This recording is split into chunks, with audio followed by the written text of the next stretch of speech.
de les condamner.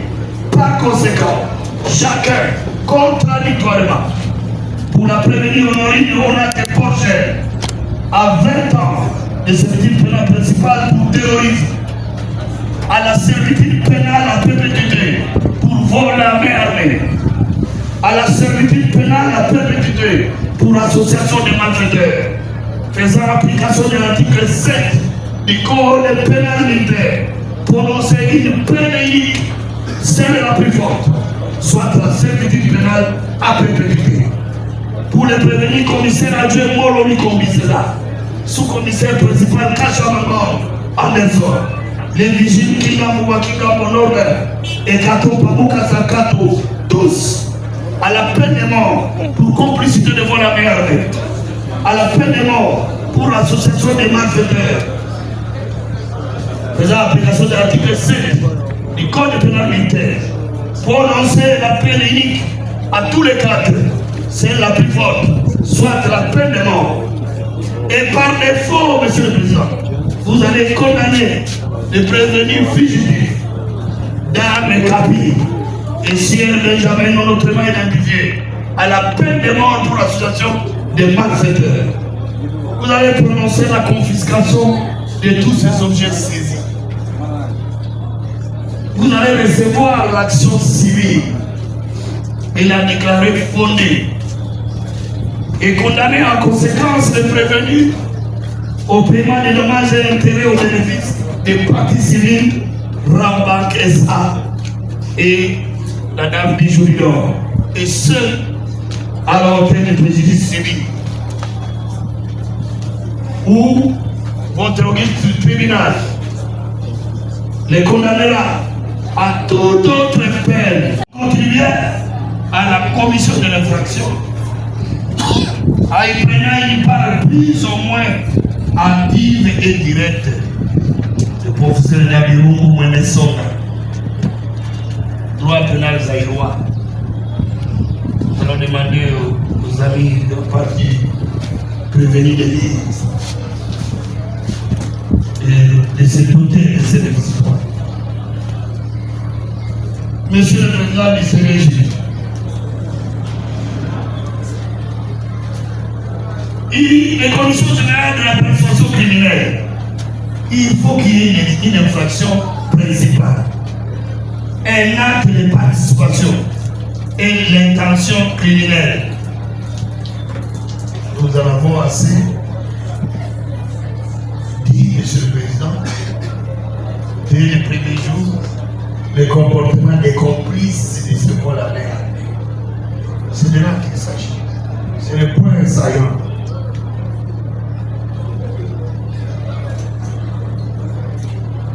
Une question de maire,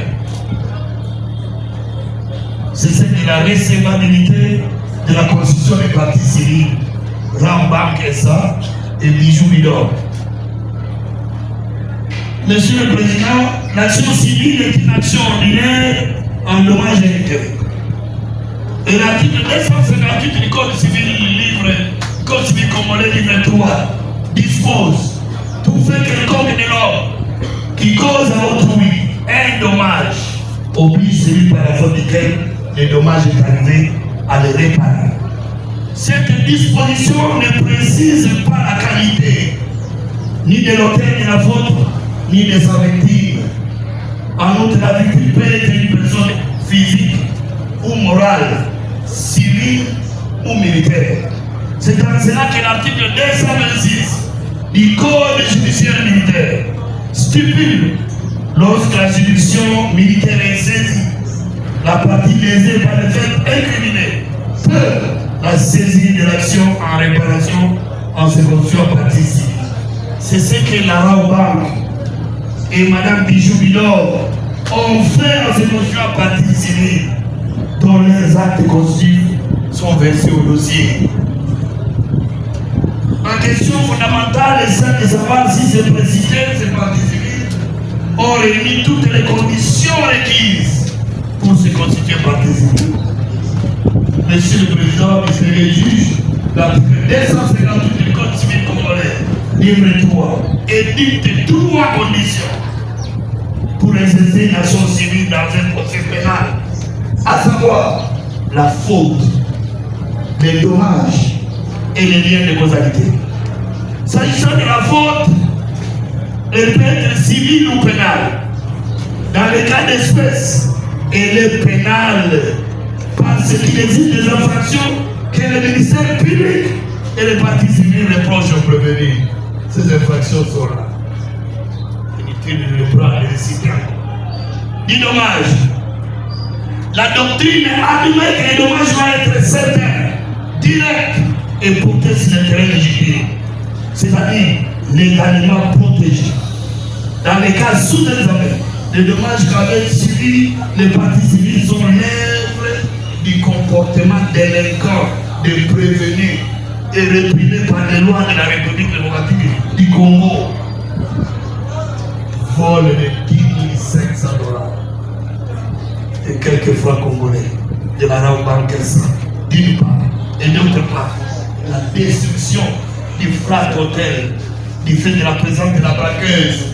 Le flat hôtel est scellé dans son entièreté. Le parquet des grands des Antilles est allé en scellant tout l'hôtel. Je peux se dire Seigneur, et l'hôtel est vu, perçu comme et si grand. Tu as marré Balak.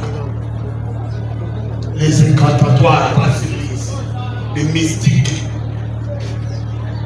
les occultistes. Il ne faut plus aller là-bas. Quel préjudice énorme à cette dame Bijou Bidon. Et quel est le lien de causalité? La Rambam que Madame Bijou Bidon se construit en partie civile. On subit les préjudices matériels et moraux. Car les faits de la cause sont l'œuvre des prévenus. Lesquels demeurent répréhensibles en le démocratie du Congo. Et par conséquent, les deux parties civiles peuvent postuler en dommage intérêt. Qu'en est-il alors, Monsieur le Président, de la démarche vantée par les conseils de la partie prévenue, Honorine Onate Poche? J'ai aimé cette partie civile. Elle m'a marqué, Monsieur le Président. Comme un chanteur de la rue qui ramasse les choses, voilà les termes là, que je puis aujourd'hui encaisser. Comme un chanteur de la rue. Monsieur le Président du CDJ, dire de quelqu'un qu'il est pénalement responsable, nous l'avons appris par Gabirou Mouanesso en deuxième graduat. Quand vous dites que quelqu'un est pénalement responsable, cela suppose qu'il est en mesure de répondre de ses actes. Gabirou Mouanesso, professeur de droit pénal général. Et lorsqu'on les paraphrase, ces professeurs, ils distinguent trois notions: la responsabilité, la culpabilité et l'imputabilité. L'imputabilité, c'est quoi? C'est une notion première d'abord. C'est le préalable de la culpabilité. Elle doit être entendue comme la capacité de comprendre et de vouloir. C'est l'imputabilité. Elle est imputable, cette dame a prévenu la capacité de comprendre et de vouloir. L'infraction de vol, c'est une infraction intentionnelle. J'y vais. Et la culpabilité, Monsieur le Président, c'est la faute en elle-même. Elle est possible que ce sujet dont la volonté est consciente et libre. La volonté est consciente et libre? Oui. La responsabilité pénale est l'obligation pour l'agent de répondre de ses actes délictueux et de subir une peine. Et le professeur nous a appris une formule. La responsabilité pénale égale l'imputabilité plus la culpabilité. La prévenue Honorine était-elle responsable pénalement? Oui. Imputable aussi. Oui. La culpabilité à elle, oui, parce qu'elle a commis. C'est quelle faute? Ce sont des infractions. Pas entendre la loi de la démence. Au sens du droit pénal, la démence signifie toutes les formes de l'aliénation mentale. Professeur ordinaire Nabirungu Mwenesonga. Ils vont lire, monsieur le président, tous ces détails. C'est comme un mémoire. Étant donné que la démence supprime la liberté, oui. La démence supprime la liberté, oui. La volonté de discernement, oui. Il est logique que ceux qui en sont atteints soient exclus du domaine pénal. Oui. Oui. Tout à fait. Tout à fait. Maintenant, nous nous sommes posé la question. Est-ce le cas pour la prévenir Honorine Léonard prochaine? Une question posée. Et nous avons répondu, monsieur le président. Monsieur le président du Seigneur juge. Nous répondons par la négative au regard de cette analyse juridique. En effet, monsieur le président du Seigneur juge, pour entraîner une responsabilité de l'agent, la démence doit remplir des conditions. Elle doit être contemporaine à l'acte incriminé. Contemporaine. Contemporaneous. Elle doit être totale pour être exonératoire. La démence doit entraîner l'annihilation complète de toutes les facultés de discernement et de volonté. C'est là que nous sommes en train de rire et de sourire l'un des autres. Est-ce la prévenue au numéro prochaine était-elle demain ou on emploie un autre terme, on dit dépression? Monsieur, votre auguste tribunal dans sa souveraineté et dans sa sagacité, dans l'instruction de cette cause, révoquera, vous allez révoquer cette démence cousue de toutes pièces par ce couturier. Cousue.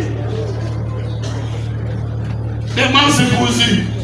Dans les préparatifs de cette démence, nous venons, nous vous disons ceci. Au terme du décret du 6 août 1959, portant code de procédure pénale, spécialement ces articles 48 et 49, la loi dispose, l'article 48, toute personne qui est légalement requise par un officier du ministère public ou par un agent ou par un juge est tenu de prêter son ministère comme interprète, traducteur, expert ou médecin. Qui a requis? Qui a requis? Ce n'est ni le tribunal, en vertu de l'instruction, il a constaté qu'il y avait des incohérences. Non. Ce n'est ni le ministère public, ni l'OMP, ni votre tribunal n'a requis les renseignants. Médecin pour se faire. Si ce n'est qu'une ONG s'occupant des violences faites à la femme, avec laquelle l'ambassade allemande était en contact. Quels sont les propos du renseignant médecin? L'enseignant médecin, il dit que non, c'est une ONG. Et le conseil de la partie civile, Bijou Midor, vous dit que la procédure n'est pas légale déjà. Parce que soit vous le faites toujours votre tribunal, en dehors du parquet, en dehors de l'OPJ, vous le faites toujours. Le cas récemment du prévenu Tikimo Boudouma dans le procès de Malada et consorts, vous avez constaté avec le ministère public et toutes les partis que dans les chefs du parti du prévenu Tikimo, il y avait des incohérences. Votre sagesse, monsieur le président, vous a conduit à requérir l'expertise médicale, ce qui fut fait. Et tous les médecins du gouvernement ont signé attestant que cet homme, ils ont même juré, ils ont prêté serment. Mais, monsieur le président, beaucoup de questions méritent de te poser. À qui le ministère avait-il adressé son rapport? À une ONG. Qui était le destinataire du rapport médical? L'ambassade de l'Allemagne. Voilà comment c'est boutiqué, c'est cousu par les couturiers, sui generis. Un rapport qui intervient 2 jours après le mariage. L'article 49 vous dit qu'avant de procéder aux actes de leur ministère, les experts prêtent les serments. Ce rapport n'a même pas de serment. Pas de serment. C'est pire aventure. Et lorsque je vois ces médecins et hauts cadres venir exécuter une association de malfaiteurs, dans les cas sous examen, vous allez constater l'absence du serment. Et quels sont les actes de lucidité de la prévenue honorée? Il n'y a rien de dépression, il n'y a rien de démence. Vous avez vu séance pénale. Aujourd'hui, comment il vous donne le numéro, les 14 chiffres, 15 ou 16 de son numéro. Dans la cohérence. Et vous donne les numéros 00, 00, 06, 0 jusqu'à la fin. Sans hésiter. Quelle est lucidité même lorsqu'on donne son numéro de téléphone? Les actes de lucidité. La prévenue est arrivée à Kinshasa le 12 octobre 2025 pour un séjour de 5 jours. Monsieur le Président, elle s'est choisie, elle trouve un logis d'elle-même dans un fat hôtel sur l'avenue Irebou. Numéro 41 quartier Matongé 3. Dans la commune de Kalam. Étant très lucide à l'hôtel, elle n'a jamais fait l'objet des reproches. Aucun reproche. Elle est lucide.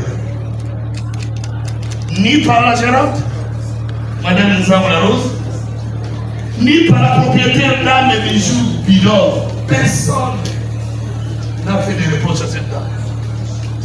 Très à l'aise, la prévenue et enthousiaste. Elle recevait régulièrement la visite de Benjamin, des Capis et des autres dans sa chambre d'hôtel. Et on la voyait très trop enthousiaste. Les PV d'interrogatoire de l'OPJ, les PV d'interrogatoire par l'OPJ de la prévenue honorée n'a pas été émaillé d'extorsion d'aveu. Il n'y en a pas. Il n'y a pas d'extorsion de PV éloquent, très stable, à l'aise.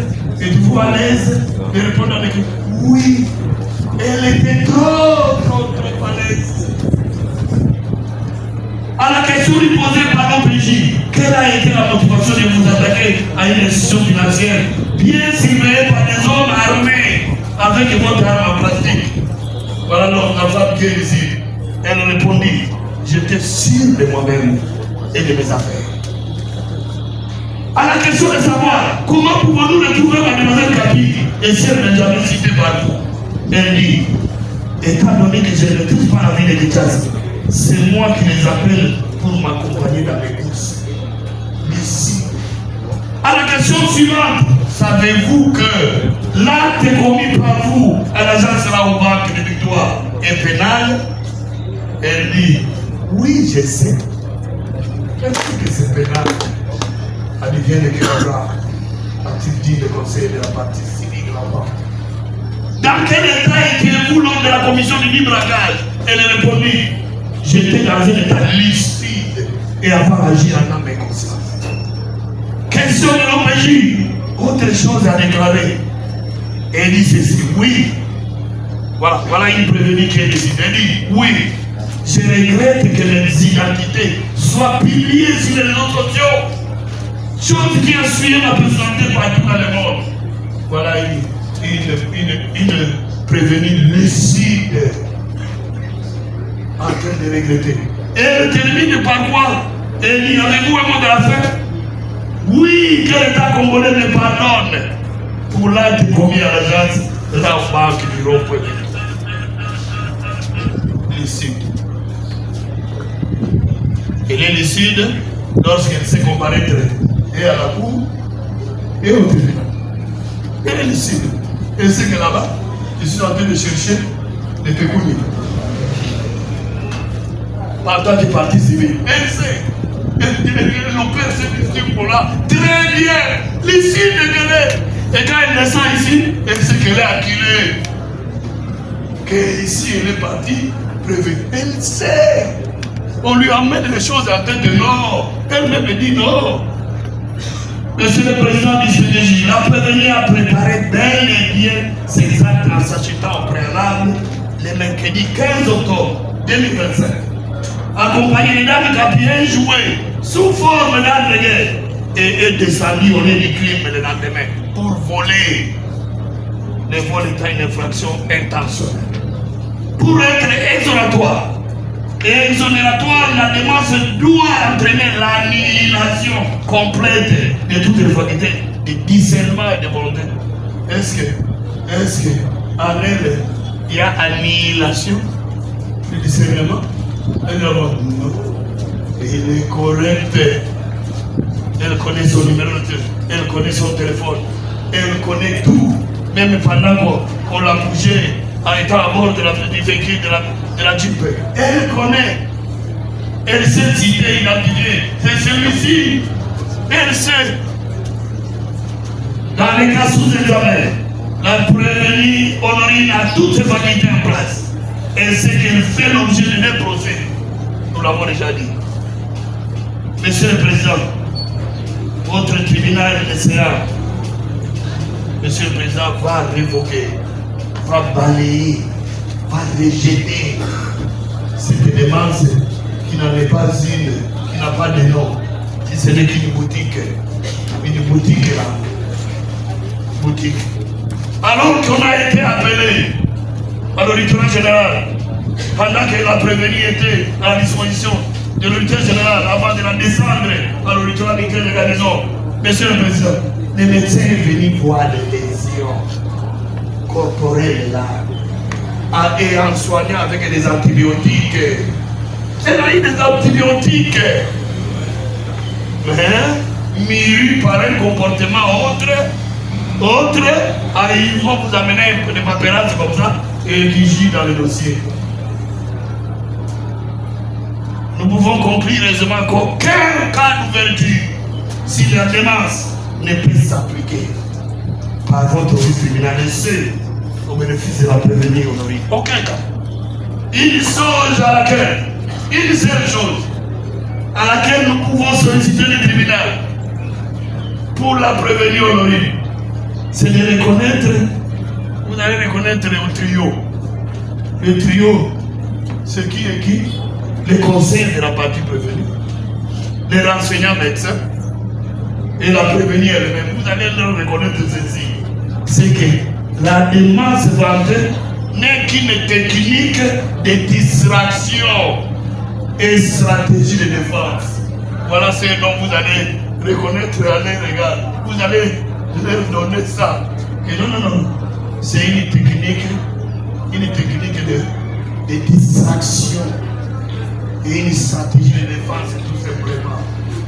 Mais en soi, en elle-même, il n'y a pas de démence, ni de dépression. Le conseil de la partie romane a dit que la dépression n'est pas citée dans notre loi.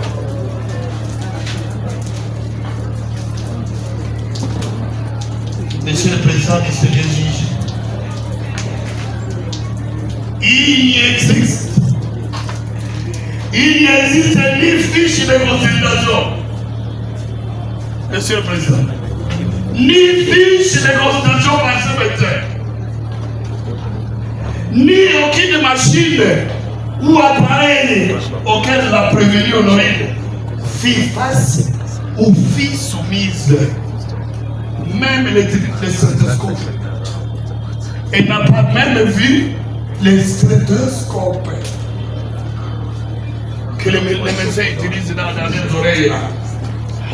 Mais aucun appareil, médicale, aucun, ni fiche médicale, mais on vient vous mettre les cheveux dans la soupe, boum, antisocial, nous sommes les antisociaux. Monsieur le Président du CDG, il est plus qu'impérieux de sanctionner sévèrement les lits prévenus, sans complaisance, sans admission de circonstances atténuantes, en ne retenant aucun fait justificatif et en rejetant la cause de non-imputabilité invoquée par la prévenue honorée. Cela étant, nous ne pouvons que requérir des peines contre les prévenus. Par ces motifs, la Constitution de la République démocratique du Congo du 18 février 2006, telle que modifiée à ce jour, spécialement ces articles 17, 18, 149 alinéa 1 à 3, 156 alinéa 1 et 3, vit la loi numéro 023, par 2002, du 18 novembre 2002, portant code judiciaire, spécialement ces articles 40, 41, 51, 61, 66, 73, 76, 77, 79, 88, 111 et in fine, 130, 169, 200, 214, 231, 249, 250, 251 alinéa 1er, 324, 326 et 327, vit la loi numéro 024 par 2002 du 18 novembre 2002 portant code pénal militaire, spécialement ces articles 1, 2, 3, 4, 5, 6, 7, 26, 40 alinéa 2, 157 à 158, vit le décret du 30 janvier 1940 portant code pénal congolais tel que modifié à ce jour, spécialement ces articles 79, 81 bis, 156 à 158. Vit la loi organique numéro 13 011 du 8 du 11 avril 2013 portant organisation, fonctionnement et compétences des juridictions d'ordre judiciaire. Vit le décret du 6 août 1959 portant code de procédure pénale, spécialement les articles 48 et 49. Vit les articles 258 et suivants du Code civil congolais, livre 3, vit l'ordonnance d'organisation judiciaire numéro 23, barre 166, du 15 août 2023, portant nomination des magistrats militaires du ministère public, vit l'instruction et le débat aux différentes audiences du tribunal des Serres, qu'il plaise à votre auguste tribunal de déclarer les prévenus coupables de prévention retenus à leur charge, de les condamner par conséquent, chacun contradictoirement, pour la prévenue Honorine Onate Porcher à 20 ans de servitude pénale principale pour terrorisme, à la servitude pénale à perpétuité pour vol à main armée, à la servitude pénale à perpétuité pour association de malfaiteurs, faisant application de l'article 7 du Code pénal militaire, prononcer une peine unique, celle la plus forte, soit la servitude pénale à perpétuité. Pour les prévenir, commissaire adjoint Moloni Kombisela, sous-commissaire principal Kachamangon Anderson, les vigiles Kingamouba Kingamou Norbert et Kato Pabouka Sakato, tous à la peine de mort pour complicité de vol à main armée, à la peine de mort pour l'association des malfaiteurs, faisant application de l'article 7 du Code pénal militaire, prononcer la peine unique à tous les quatre, c'est la plus forte, soit la peine de mort. Et par défaut, Monsieur le Président, vous allez condamner les prévenus fugitifs d'armes et capilles et si elle n'est jamais non autrement identifiée à la peine de mort pour l'association des malfaiteurs. Vous allez prononcer la confiscation de tous ces objets saisis. Vous allez recevoir l'action civile et la déclarer fondée et condamner en conséquence les prévenus au paiement des dommages et intérêts aux bénéfices des parties civiles, Rambank SA et la dame Bijouli d'Or. Et seul à la hauteur du préjudice civil. Où votre auguste tribunal les condamnera à toute autre peine. Toute autre peine. Et vous estimerez, Monsieur le Président, en bonne justice. Et en cela, vous aurez rendu justice. Nous avons dit. Et nous l'avons fini, mais il y a des confrères qui seront après moi. Monsieur le Président, nous l'avons élevé ici, et il est connu les principes, oui c'est vrai, lorsque un fait factionnel est établi, c'est tout à fait logique, n'est-ce pas, que l'auteur de ces faits-là puisse répondre conformément aux règles fixées par la loi. Et la même loi, Monsieur le Président, aujourd'hui, a estimé qu'il faut quand même une évolution. Le droit étant une science évolutive, ça ne date pas de la République démocratique du Congo. Le fait de non-imputabilité date de très loin. Et nous sommes ici à titre de rappel dans la famille romano-germanique, c'est connu de nous tous. Monsieur le Président, je voudrais ici faire d'abord une petite gymnastique en droit comparé sur ce qu'on appelle les causes de non-imputabilité. Parce que, sous notre cieux, les législateurs l'ont intégré dans la loi. Et nous avons démontré ici, c'est ça l'intérêt même de la plaidoirie, que le législateur congolais aujourd'hui a fourni des grands efforts pour se mettre à la page. Alors qu'avant 2015, les causes de non-imputabilité étaient considérées comme un principe général du droit. Monsieur le Président, aujourd'hui ces causes sont légiférées. Nous allons le démontrer tout à l'heure. Par rapport à d'autres choses, Monsieur le Président, et souvent nous faisons allusion à ces deux États, je parle notamment, excusez-moi, je parle notamment du droit belge, Monsieur le Président.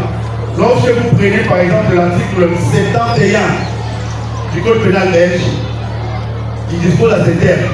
Il n'y a pas d'infraction lorsque l'accusé ou le prévenu était en état de démence au moment de fait. Je quitte les droits belges pour voyager un peu en droit français. Et en droit français, Monsieur le Président, c'est l'article 122-1 alinéa 1er qui dispose à ces termes. Il n'y a pas, n'est pas pénalement responsable la personne qui était atteinte au moment de fait d'un trouble psychique ou neuropsychique ayant aboli son discernement ou le contrôle de ses actes. Je dois maintenant citer un droit congolais. Monsieur le Président, en droit congolais, je suis dans la loi numéro 15, base 022 du 31 décembre 2015, modifiant et complétant le décret du 30 janvier 1940 portant code pénal congolais. Et je me pose principalement à l'article 23 bis. Voici ce que cette portion dispose. Nul n'est, je suis en droit congolais, j'ai évoqué la loi. Nul n'est responsable pénalement si, au moment du comportement en cause, il souffrait d'une maladie ou d'une déficience qui est privé de la faculté de comprendre le caractère délictueux ou la nature de son comportement, ou de maîtriser celui-ci pour se conformer aux exigences de la loi. Un petit complément, Monsieur le Président, cette loi, c'est sur base de cette loi que le législateur congolais a intégré, n'est-ce pas, les crimes repris par le statut de Rome dans notre arsenal juridique. Et là, je fais allusion, Monsieur le Président, à ce que nous connaissons, les crimes de génocide, crimes contre l'humanité et les crimes de guerre. C'est cette loi ici. Et déjà, l'article 23 est clair là-dessus. Pourquoi je pose ce fondement? Je pose ce fondement parce que lorsque je vais développer les autres aspects, vous allez vous rendre compte que le schéma ou le chemin est déjà balisé. Et le code de l'imputabilité, Monsieur le Président, aujourd'hui, légiférés ont poussé les législateurs dans des situation exceptionnelle pour dire que oui, on peut se retrouver dans des circonstances où une personne commet effectivement un fait infractionnel, mais juridiquement cette personne se voit dans un état d'incapacité de répondre de cet acte-là. Pour des raisons prévues par le législateur. L'article 23 bis que j'ai évoqué ici, Monsieur le Président, c'est pour des raisons propres que j'ai relevé que l'aspect lié à la demande. Mais tout le cas de conditions ou le cadre d'éléments qui constituent le fait de les causes de non-applicabilité sont repris à cette disposition. Et en droit congolais, Monsieur le Président, nous avons 4 éléments qui constituent les causes de non-applicabilité. Il y a la demande, et c'est là où nous fondons en fait notre argumentaire dans la présente cause. La contrainte irrésistible, l'erreur invincible et la minorité sont les 3 autres causes, mais ça ne sert à rien que nous puissions développer ça devant votre tribunal. Parce que les conséquences de chaque condition sont tellement prévues et enseignées par le législateur que nous ne pouvons même pas perdre votre temps pour les 3 autres conditions. Nous restons sur le terrain de la demande. Monsieur le Président, nous devons alors nous poser la question de savoir, Monsieur le Président, qu'est-ce que nous pouvons attendre par demande? Au sens du droit pénal, la demande désigne toutes les formes de l'aliénation mentale. Ça, le doctrinaire a été cité, je ne verrai pas ici l'éminent professeur Nabibou. Nous avons l'ouvrage, vous allez nous lire, notre note est d'ailleurs déjà prête. C'est clairement toutes les formes d'aliénation mentale. Et certains doctrinaires définissent, viennent même en jury. Je vais prendre par exemple Pardenant Poro qui dit ceci: la démence désigne tous les états où le jugement est manifestement troublé par des altérations importantes de la perception et des associations d'idées. Ils vont au-delà de la description, n'est-ce pas, donnée par le professeur Nabibou. Il y a notamment le doctrinaire Moïse Haddad et Michel Benezek, qui pour eux définissent la démence comme tout désordre pathologique grave qui aliène les facultés de discernement et de contrôle de celui qui en est atteint. Plus loin, Monsieur le Président, il y a un doctrinaire, un juge très célèbre, au nom de Bergton, prêtre et président du tribunal de haute instance en Angleterre, au XIIIe siècle. Il a défini le malade mental plutôt comme celui qui n'est pas conscient de ses actes, qui souffre des désordres psychiques et de son intellect et qui n'est pas loin de la bête. Je vous dispense des autres doctrinaires, je prends donc les 5 qui sont définis sur le même aspect, Monsieur le Président. La question de droit qu'il faut se poser ici, quels sont les effets de la démence? Lorsqu'on évoque la démence, ça produit quel effet en droit? Monsieur le Président, la réponse est simple, c'est l'irresponsabilité de cet auteur-là. Parce que le législateur, comme j'ai évoqué la loi tantôt ici, comme doctrine et jurisprudence, sont d'accord que ne peut répondre pénalement qu'une personne qui a toutes ses facultés en place. La grande question maintenant est de savoir, Monsieur le Président, ça a été dit par mes destinataires confrères, mais de manière tordue. Il y a des conditions. Au niveau de la commission,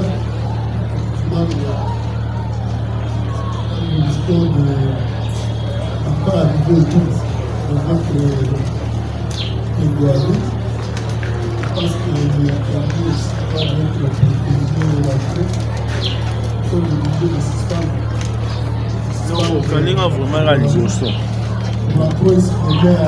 Donc, considère que les faits pour lesquels vous êtes saisis, vous fait grief, lui ont causé préjudice. Et par conséquent, elle vous saisit d'une action civile par l'entremise de l'action publique du ministère public. Elle vous saisit pour vous faire valoir les préjudices qu'elle a subis. fait du comportement peu recommandable de la prévenue Porsche et de ses capiers et Benjamin. En ce qui concerne les préjudices, la Rabobank a subi un préjudice financier découlant des faits infractionnels mis à charge de la prévenue Porsche et de ses complices Benjamin et Capi. Les préjudices financiers, Monsieur le Président, est matérialisé par le fait que la prévenue Porsche a dépossédé la Rabobank d'une somme de 10 500 $ américains et 28 000 millions de francs congolais, tel qu'attesté dans l'acte d'accusation du ministère public, dans les différentes dépositions qui ont été faites ici, et par les actes de preuve matérielle de droit que la Rabobank prendra tout au long de ce débat. Il y en a, Monsieur le Président, de manière incontestable, un préjudice financier. La Rabobank étant une personne morale commerçante qui ne vit que par les livres et les bénéfices. Vous allez trouver les manques à gagner. Les manques à gagner qui découlent de la fermeture pendant 10 jours de l'agence Rabobank, laquelle fermeture a été occasionnée par les faits dont vous êtes appelés à statuer. N'eût été ces faits, l'agence de la Rabobank n'aurait pas dû être fermée.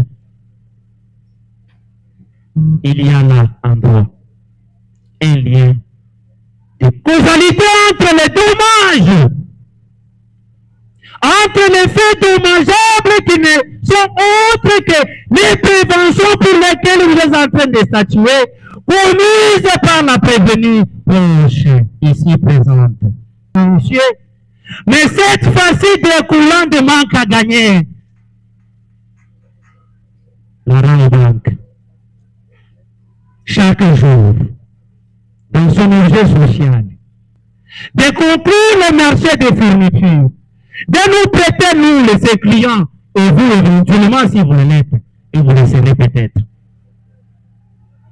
des prêts à crédit, lesquels prêts à crédit, ou si vous en voulez mis à un mot simple, toutes ces opérations commerciales,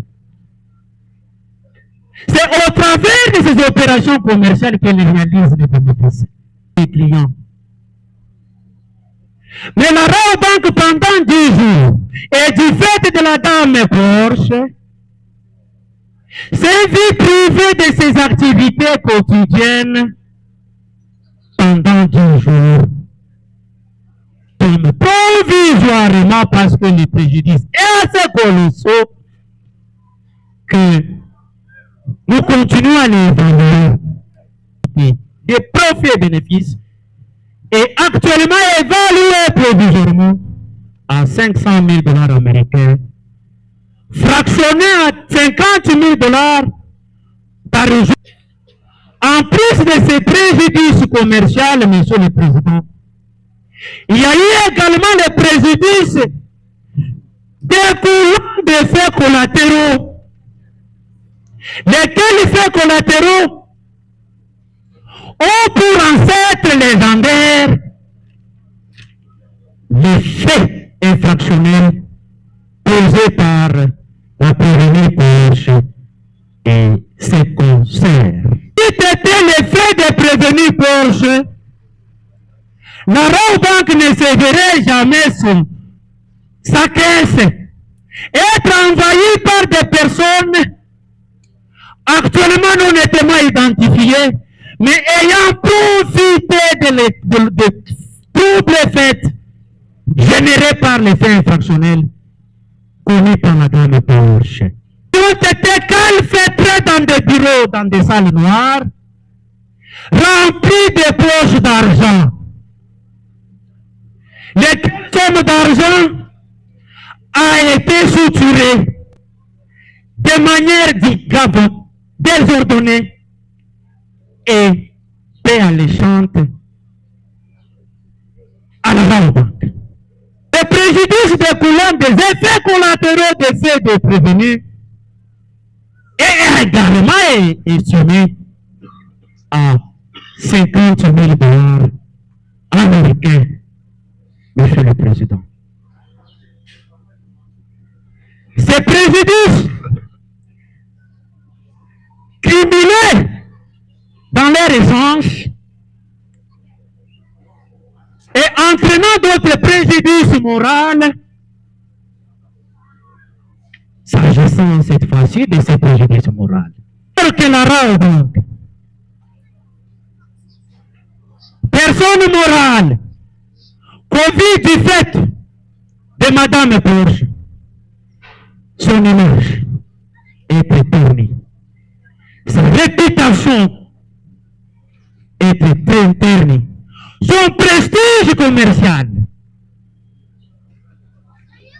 commet des mortels. Toute personne qui passera aujourd'hui, hier, demain et les jours à venir, lorsqu'il aura regardé l'agence Rabobank, la première idée qui lui viendra dans la tête, on avait braqué cette banque ici. Dans le physique, vous seriez un jour appelé par occasion à y passer. Vous aurez la première lecture psychologique. J'ai fait une audience foraine ici à la banque à cause du braquage commis et opéré par Madame Porsche de la banque. Toutes ces images, tout ceci a été altéré dans leur valeur saine. En droit commercial, Monsieur le Président, la réputation, la confiance tige font partie intégrante de ce que nous appelons les fonds de commerce. Les fonds de commerce étant un patrimoine d'une personne morale. Le moral est commensurable à la Rabobank. En conséquence, Monsieur le Président, pour toutes les raisons de droit qui venaient de vous être observées, nous osons croire et nous l'espérons que vous direz l'action de la Rabobank recevable et amplement fondée. De s'entendre dire recevable et amplement fondée, l'action publique mise par le ministère public. De s'entendre dire établi en fait comme un droit. Les préventions de terrorisme et de pouvoir appliquer la peine prévue par les dispositions légales en la matière et amplement fondée. S'entendre en conséquence. Condamner la prévenue Porsche ainsi que le prévenu Cathy et Benjamin insoluble d'une somme de l'équivalent en francs congolais de 5 millions de dollars américains. Faisant comme l'a postulé la Rabobank, vous ferez justice, nous disons. On rappelle vraiment l'obligation de déposer vos notes pour vous permettre de mieux motiver. La parole est accordée à la deuxième partie civile. Restez professionnel, accrochez-vous à ce qui est utile pour votre client. Merci beaucoup, Monsieur le Président. auguste membre de la composition, Monsieur l'organe de la loi, organe poursuivant, Monsieur le greffier, souvent oublié alors que faisant partie de la composition. Nous tenons à vous remercier pour la parole nous accordée. Au fait, tout débute en date du 12 octobre de l'année en cours, où la partie civile du Jupiter, exploitant dans les domaines de maisons en location, va tout bonnement recevoir Madame Pochen comme client dans son appartement. Loin d'elle, tout esprit ou sinon intention de savoir que Madame avait une mission très bien précise à mener ici en République démocratique du Congo, de montrer ou sinon répondu à une des questions du tribunal. Madame a payé pour 4 jours. Elle paye jusqu'au jeudi à midi, comme c'est prévu. Alors que Madame avait une mission bien précise, comme nous venons de le dire, sachant très bien que le même jeudi, elle allait opérer et repartir. Alors que Madame était sortie de l'hôtel vers 6 heures, ne sachant où elle était partie, parce que au-delà de tout, nous n'étions pas mis là comme une police à contrôler. Où nous verrons dans des réseaux sociaux l'image de Madame affichée au motif qu'elle aurait braqué ou sinon opéré un braquage au niveau de la banque.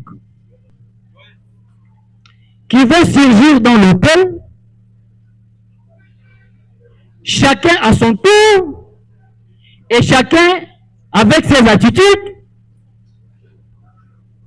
Monsieur le Président, c'était tellement terrible. Même le porte de clôture être saccagé, tout nous avons subi, Monsieur le Président. Heureusement, toujours par des réseaux sociaux, on a appris que Madame avait été appréhendée, acheminée au niveau des services de sécurité où elle était auditionnée,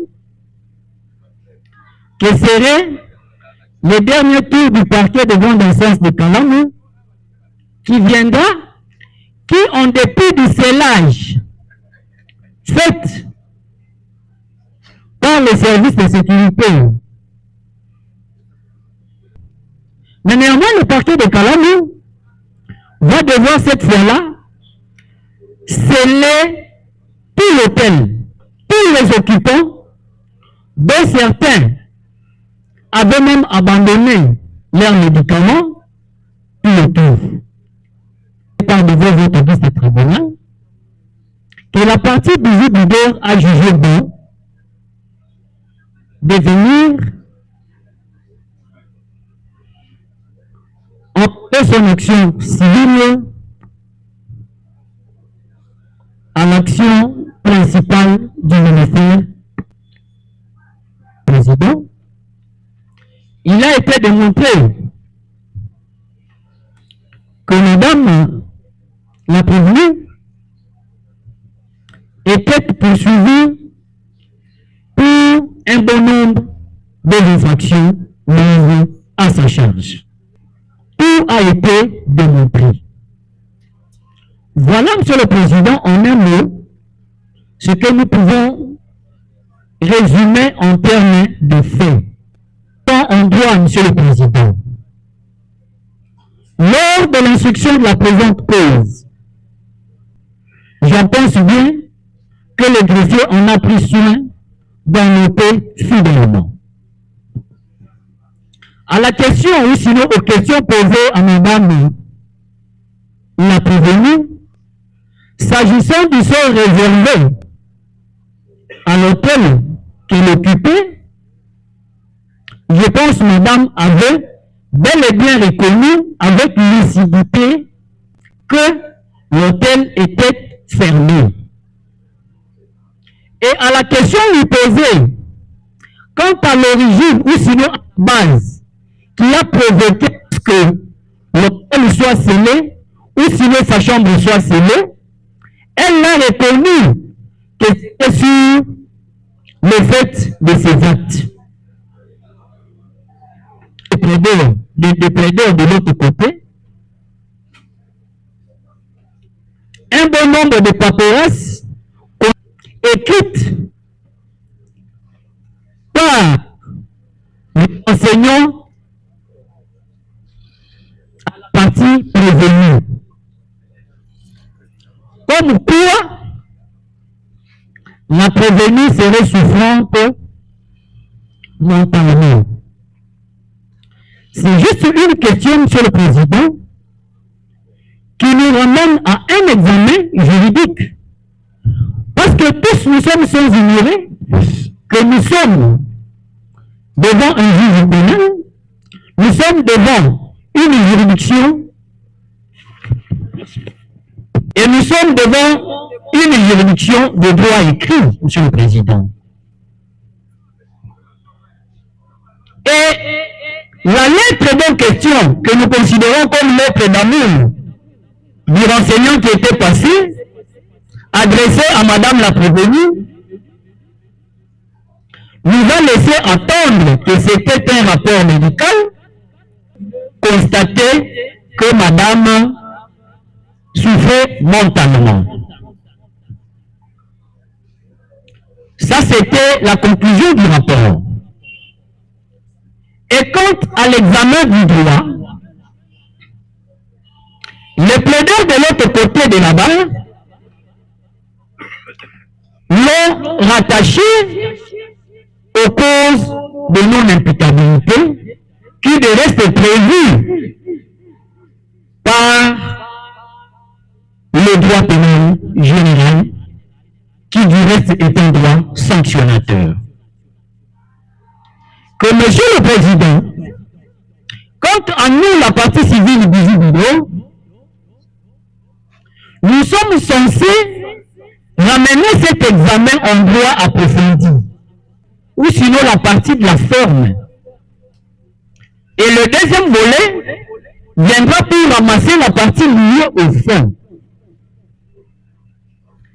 Que s'agissant à la partie liée à la forme, nul ne s'est ignoré, tout juriste moyen connaît, que les prérogatives liées à l'instruction préjuridictionnelle ou sinon en l'instruction par devant le tribunal tirent son ressource dans des instruments juridiques, notamment le code de procédure pénale, de procédure pénale ordinaire, qui sans doute reconnaît le prérogative au seul organe instructeur. Lors de la comparution des renseignants, je pense, le tribunal, après un petit débat, nous a quand même autorisé de faire poser des petites questions aux renseignants. C'est cacher la soutenance de séjour pour savoir ou sinon juger la recevabilité sur le plan juridique de cet acte ou sinon de ces documents. L'enseignant nous dira qu'il a été requis par un de ses amis, médecin, au niveau du lieu où Madame était en train d'être auditionnée. Ils vont rencontrer du reste un autre OPJ. Et la question de droit qui se pose, Monsieur le Président, au regard de la pertinence de cet article. Est-ce la loi donne-t-elle ou sinon la possibilité à tous ces impétrants, je pèse bien le mot, à tous ces impétrants de requérir pour reconnaître l'état de santé de la personne qui comparait par devers eux du destinataire du document par devers votre guide tribunal. Monsieur le Président, sur votre autorisation, nous lisons quand même la disposition légale. Nous sommes à l'article 48 du Code de procédure pénale congolais. Tout ou par un juge est tenu de prêter son ministère comme interprète, traducteur, expert ou médecin. Pour les cas sous examen, Monsieur le Président, où se cache l'intelligence du législateur dans cet acte? Habilité à requérir, c'est l'interlocuteur valable qui est en train d'auditionner. L'état mental de la personne qui l'auditionne, au fin de recourir au service d'experts. Et tout ce monde-là, ça c'est une question de droit que nous nous posons, qui ne nécessite pas nécessairement une réponse. Tout ce monde-là, qui ont requis les renseignants, était-il devant les prévenus, devant la prévenue? A-t-il, ce monde je parle bien, entendu les dires du prévenu et qu'ils ont constaté certaines incohérences qui pouvaient entraîner l'officier du ministère public ou sinon l'OPJ verbalisant à les renvoyer devant un médecin. Que s'agissant de cette illégalité ou sinon irrégularité, ensemble avec le ministère public ou sinon avec le tribunal, vous allez tout simplement constater que c'était une fraude qui n'a pas un autre nom, n'a pas suivi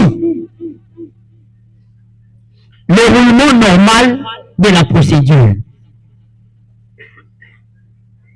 Rentrons maintenant à la question liée aux causes de non-imputabilité. La loi dispose et que il y ait certaines ou certains vides, nous recourons droit aux autres sources de droit, dont les jurisprudences, donc, et puis la doctrine. À la doctrine, ouvrage de droit pénal général et Zaïrois du professeur Nyabirungu, à la page 240. Le professeur nous dit ce qui suit, qu'il y ait des conditions pour parler de causes de non-imputabilité. Préalablement, nous avons la démence, la contrainte irrésistible, l'horaire invincible et la minorité d'âge. D'ailleurs, pour la 4e assertion, il y a déjà une loi spéciale qui est déjà en vigueur. Restons aux 3 assertions. Et de l'autre côté de la barre, avait choisi par les conséquences ou sinon les méandres. Mais néanmoins, une promesse avait été faite par une des parties civiles ici. Les pénalistes seront là pour éclairer. Et j'en reviens encore au propos du ministère public, qui sans doute revenait toujours à rappeler aux parties prévenues que ce jour-là, ce n'est pas moi qui parlerai, mais à ma place, ce sont des éminents professeurs et des pénalistes qui parleront dans moi.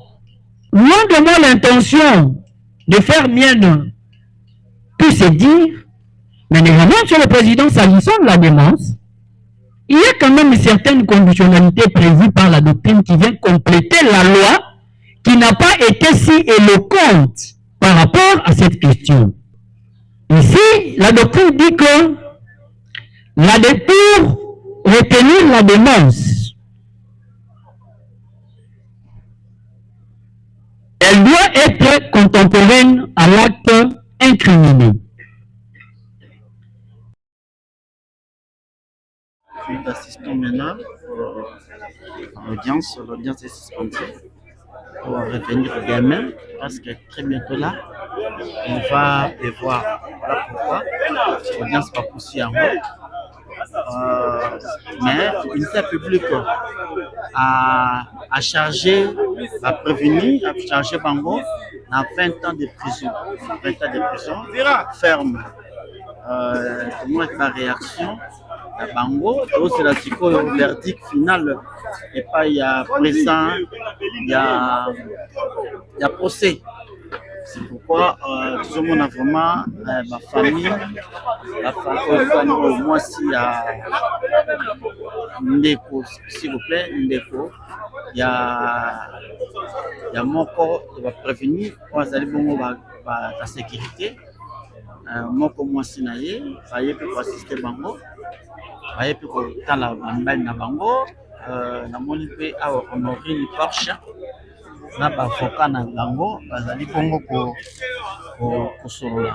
Voilà, bonjour maître. Bonjour. Tout le monde est dans le procès bandi malgré tout le monde mais tout le ministère public a chargé. Cliente Nayo a chargé à proposer 20 ans. Le but est que a proposé ma biba condamné. La tribunal va condamner mais to yebi nanga muna tout le monde ndenge besoin bazo senga ba condamner ce qui est mon ministère public va proposer qui va condamner na acte on est-ce qu'il y a ça votre impression? D'ailleurs, l'on peut retenir les années. Même le ministère public a Sengali auteur principal d'infraction 20 ans, mais à Sengali va complice peine de mort. Ça n'existe pas. Okay. Ça n'existe nulle part. Parce que l'auteur principal, complice il faut, a la condamné à moitié à peine et auteur principal. Mais aujourd'hui, vous avez vu le contraire. Ça, c'est de 1. De 2, infraction, on va poursuivre les policiers, na banto baja sécurité. Rao banque à lobby, bango baza victime à makambo wana te. Banto basala ka association wana ezande madame Honorine entre guillemets na deux prévenus baza en fuite. Oya accompagna ke pour na kosomba jouer, na oya memaki na moto. Mais comment kosenga condamnation ya ba innocent la peine de mort? Même Binou Batoboza, juriste, vous avez compris que non, il y a. Et ça ne va pas. C'est-à-dire qu'il y a quelque chose qui n'existe pas. Voilà. Alors, monsieur le juge, monsieur l'avocat, oui. Comment est-ce qu'on peut comprendre l'association des malfaiteurs ont eu peine de mort et l'actrice principale elle-même a eu 20 ans? Alors même on a condamné par défaut le Benjamin qui est fugitif. Comment on peut comprendre? C'est ce que je viens de dire à vos confrères de Lingala, que c'est quelque chose qui n'existe pas. Si on veut condamner l'auteur principal de l'infraction, les complices, parce qu'ils sont nombreux d'après le ministère public, peut écoper les moitiés de peine de l'auteur principal. Mais si vous avez vu le contraire, ça c'est de 2. Par rapport aux infractions de l'association des malfaiteurs et vol à main armée, le législateur voudrait qu'il faut qu'il y ait à tout prix victime. Et vous avez compris le Rao Bank et partie civile bidon qui vous a dit que nous ne sommes pas victimes de ces policiers et ces agents de sécurité. C'est pour vous dire que non, les juges vont les acquitter pour ne pas emboîter les mêmes pas que le ministère public a voulu rechercher des peines ailleurs. Dès lors qu'on trouve les peines dans le fait, si les faits ne sont pas établis, en fait, comme un droit, le ministère public ne peut pas proposer des peines. L'honnêteté scientifique l'oblige, le ministère public devrait requérir l'acquittement de 2 policiers et de 2 agents de ceux-ci qui ne sont pas victimes du comportement de ces 2 policiers et 2 agents de sécurité. Alors, maître, contrairement à ce que l'opinion dit, on dit que si, par exemple, aujourd'hui, Ndeko Honorine est condamnée, est-ce qu'elle pourrait faire sa prison en Allemagne ou bien à Kinshasa? Oui, si son pays la réclame, c'est de bons droits. Vous avez vu dans les procès Malanga. Ok. La plupart des Américains ont été renvoyés de leur pays pour purger leur peine. Ça, c'est la loi, c'est l'exigence de la loi. Alors, un message de la fin, qu'est-ce que vous direz à l'opinion? Non, moi, je demande à l'opinion d'être calme. Si quelqu'un parmi les prévenus est auteur de quelque chose, il finira qu'être condamné. Mais les innocents seront acquittés parce que le droit, vous avez vu le déroulement des audiences, dont les partis civils ont démontré l'innocence, l'inexistence des infractions de l'association des malfaiteurs de vol à main armée. Si moi j'étais au lieu place du tribunal, des juges, on allait, si on cherchait de condamner Madame Honorine par rapport à son aveu, elle a un problème de santé mentale, on allait parler de vol simple. Mais parler vol à main armée avec les jouets, allez-y comprendre que ça ne peut pas rencontrer la volonté des législateurs. Merci beaucoup. C'est moi qui vous remercie.